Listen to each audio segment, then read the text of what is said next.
Hi, this is Rabbi Orlofsky with a new program from the Rabbi Orlofsky Show.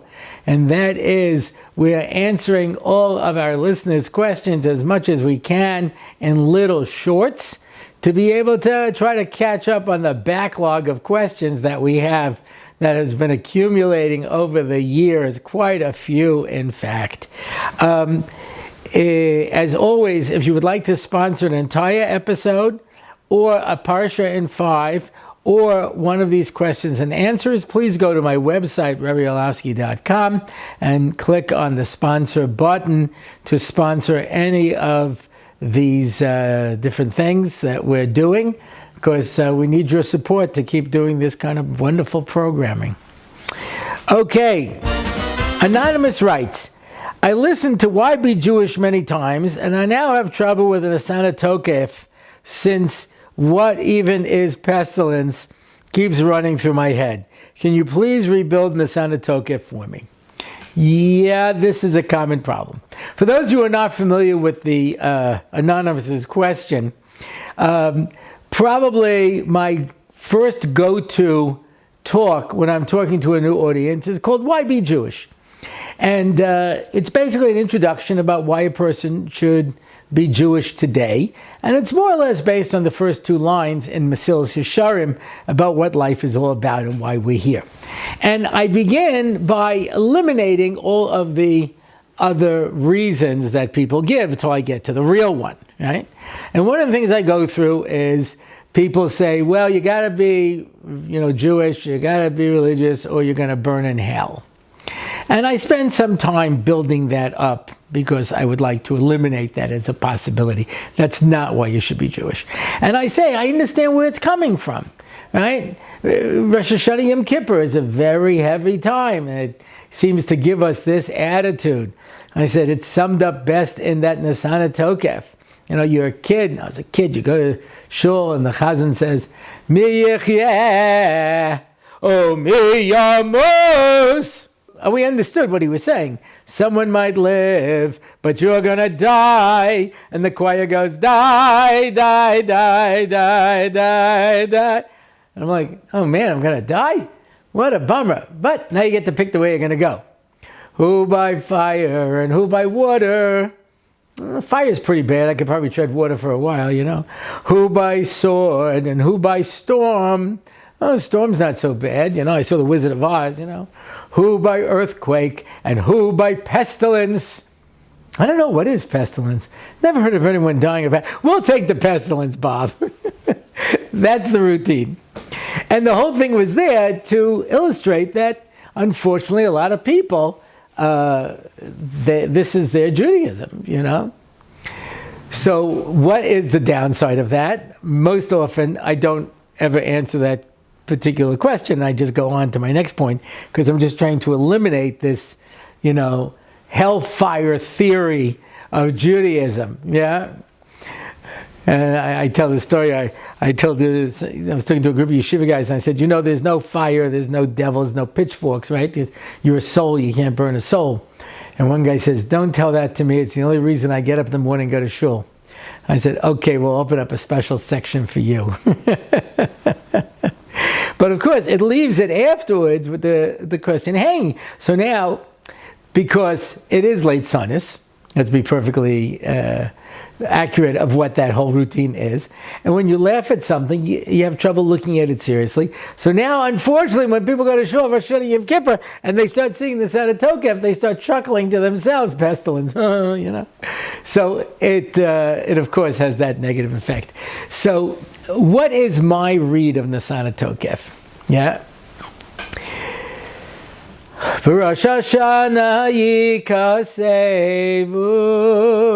u'b'yom Yom Kippur yechasemun.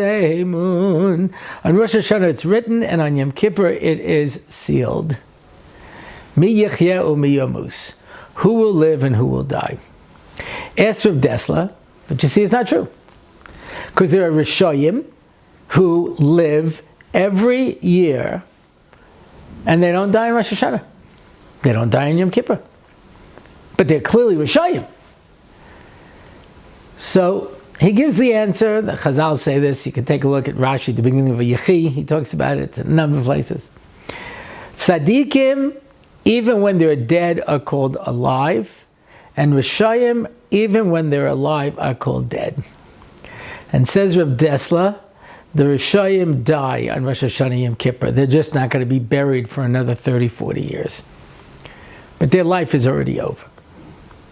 So we look at Unesaneh Tokef and we say to ourselves the following. Take a good look at your life and decide what kind of life you want to live, because you're going to be judged on Rosh Hashanah, and that judgment is going to be sealed on Yom Kippur. And think what you want. Very carefully. You want to be alive or you want to die? I know it sounds like a stupid question, but trust me. I know a lot of people who are just staying alive through inertia. They don't want to be alive. They don't have anything to be alive for. And that's where their greatest delight is sleep. Sleep is death. You want to just be asleep? You want to miss life? Yeah. Because what do they got to live for? So they play on their phone, or they watch movies, or they find something else to distract them and keep them busy till they go in the ground. But why do you want to be alive? What do you want to be alive for? What do you want to accomplish? And so in Rosh Hashanah we say, who's going to become rich and who's going to become poor? Because unfortunately, there are some people, if they become rich, they grow complacent and they just spend their money. And there are some people who become poor, become bitter, and say, I have an excuse now. And the ideal is that HaKadosh Baruch Hu gives us money to be able to do things with it. And if I want to be an Ashir and take care of Klal Yisrael, you have that option. But you better think, what do I want? Yeah? Who will be at peace and who will be persecuted? Some people like to be persecuted. I know it sounds almost ridiculous, but people like it. These are the people who don't do anything until the last minute because they work better under pressure. And when everything is calm and they're good, they do nothing. They need all of the aggravation. And we see people die, fire, floods. Yeah, they get killed in war.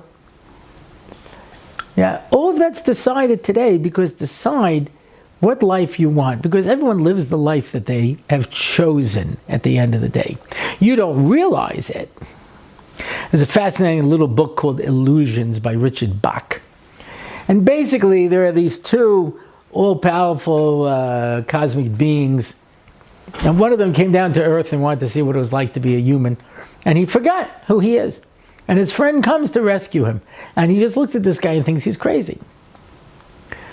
So they're passing by a movie theater and they're playing Butch Cassidy and the Sundance Kid, which he says is my favorite movie. I said, come on, let's watch. And I'm so into the movie. And as we get towards the end, they're trying to decide the last final scene. It's very dramatic. He turns to me and says, why are you here? And he says, I'm watching the movie. He says, I know, but why are you here? He says, I'll talk to you when the movie's over. Yeah, but why are you here? He says, I told you I'll talk to you later. So after the movie's over and we go outside, I said, why was that so important to you to ask me that question now? And he said, you know that's not real. It's just light flickering on the screen. Right? Paul Newman and Robert Redford are not dead. They're living in Hollywood. They're doing very well. They have careers. They have families. Everything's fine. But you wanted to lose yourself in that illusion. And that's what this world is. It's an illusion. And you choose the make-believe that you want. He says, well, what about people who have horrible lives? He says, those are the people who go to horror movies. And that's the lives that they've chosen. So we say in Unesaneh Tokef, I don't want those lives. I want the good life. Utshuva, utfila, utstaka, ma'avirin es roa gezerah. And if God has decided that the only thing that's going to work on me is negative reinforcement, so I'm going to daven to Hashem and show I'm going to work on my spiritual relationship with God. And I'm going to give tzedakah and I'm going to work on my relationship with other people and help people who are less fortunate.